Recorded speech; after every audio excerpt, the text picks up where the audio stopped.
Hey guys, welcome back to Rossoneri TV. I'm Drew and I'm alongside Adamo and Valentino.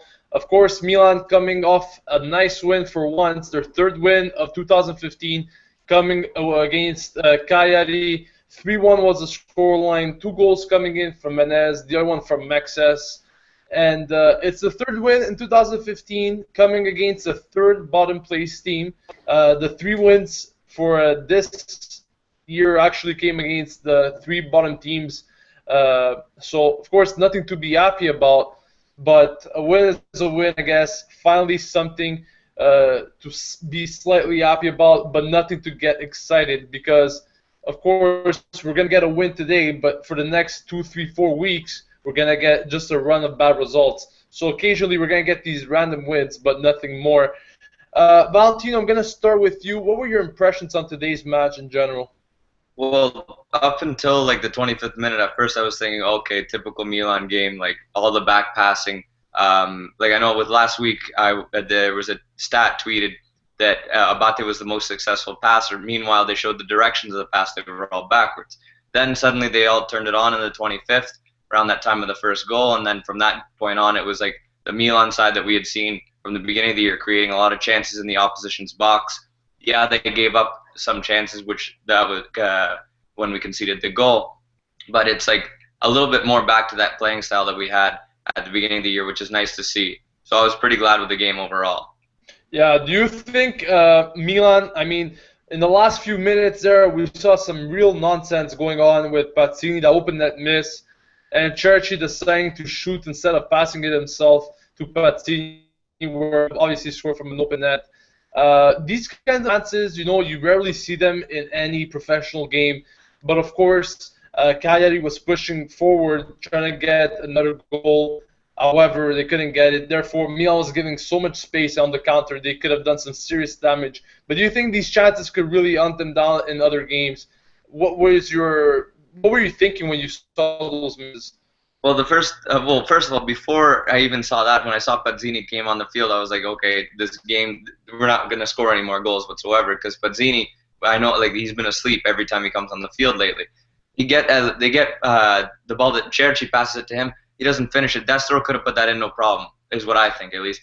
Then when Cherchi had the ball, he thought it was FIFA 15 that you could just pass around the goalie and there's the goal. No, you gotta like it's a dirty goal. Like you just pass it off and you got that angle. But hey, you need the goals, and the entire team needs goals, and we need to like I don't know, we need to build as a team. So if you're given that chance in another game at some point, I don't know if we're gonna finish if we shoot like that.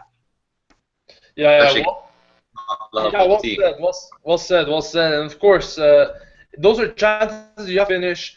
Adamo here with his dog. Uh, just a few questions for you, Adamo. I mean, Cerci and Pazzini coming on there in the second half. Inzaghi puts them on. I was having this temptation, this feeling.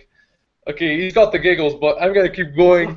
I just got this feeling that Nagy introduced these two players because, of course, if anything was to happen in the remainder of the match, let's say for some reason Cagliari was going to make a comeback and actually win the match like we saw against Fiorentina, no one could have blamed him because he's like, oh, look at that, I didn't put any defenders and we still got scored on.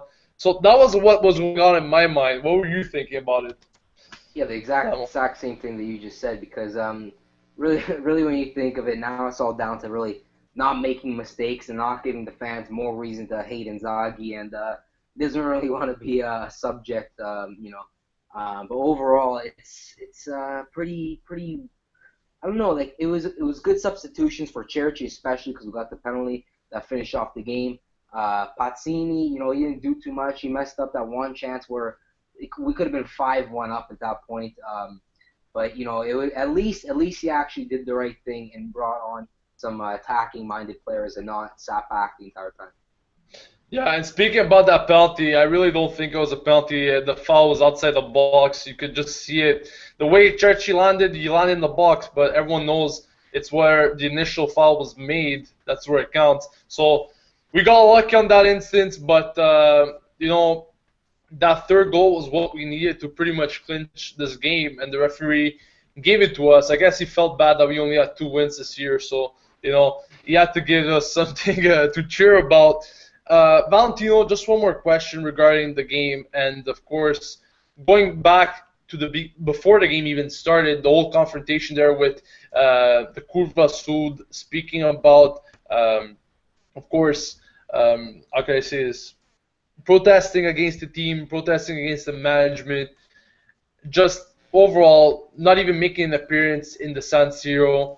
Do you think it's a way to go from now on until the end of the season, just to see if the management could give the team, the fans, some answers that we've been questioning and requesting all season long, really?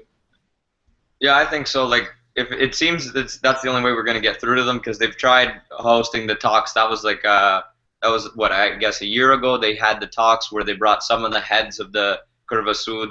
They brought them in. They were talking to the players. They were talking to Giuliani. That went nowhere.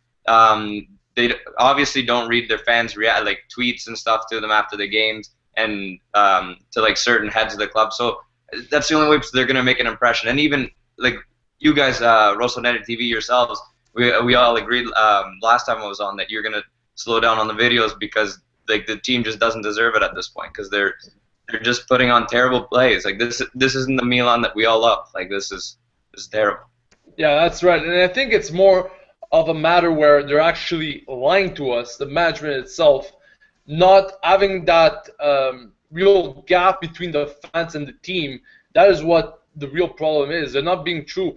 Like Adamo even mentioned before the match started, he made a good example there with Dortmund, where they weren't doing very well at the beginning of the season. However, they always kept the fans informed. Of course, they've always supported the fans supported them. You could just see that good connection between the two, where there's none of that at Milan, and that is mainly because the management had promised, a few years ago when Thiago Silva and Ibrahimovic left, that this team will have a competitive team, but it will take 2-3 years, and now it's longer than that, and we might be looking at 3, 4, 5 more years. So of course it's very frustrating for us fans.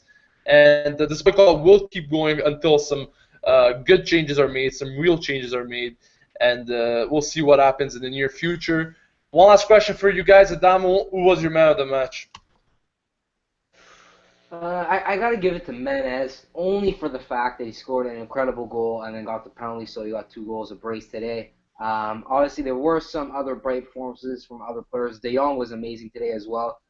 Went off in the second half. But I'm just going to give it to Menez, mainly for the fact that he got the brace, and his first goal was absolutely class. Yeah, Valley? Yeah, I gotta agree with Adamo. 100% Menez man of the match, but there was some like other players that played great today. Like Antonelli was playing hard the whole entire game. Abate himself too. Mexes on the other hand was a typical Mexes. You lets in a goal, scores one himself. You never know with that guy.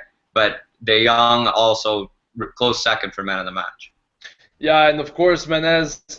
2 goals for him today. He's currently the joint top scorer with Icardi and Tevez with 15 goals, which of course is a very good statistic for a side that hasn't been doing good all season round. And of course 15 goals in a team where you're not doing too well is a lot to ask for. Some final notes, guys. Of course, there's going to be the international break next weekend, therefore no games for Milan. And speaking about the Italian national team, Cerci and Antonelli got called up from Milan. So good luck to them, and hopefully they will have some good performances in their matches. That is it, guys. Don't forget to subscribe to Rossoneri TV to stay updated with everything AC Milan. And of course, thank you for watching. This has been Gio, Adamo, and Valentino signing off, and as usual, Forza Milan.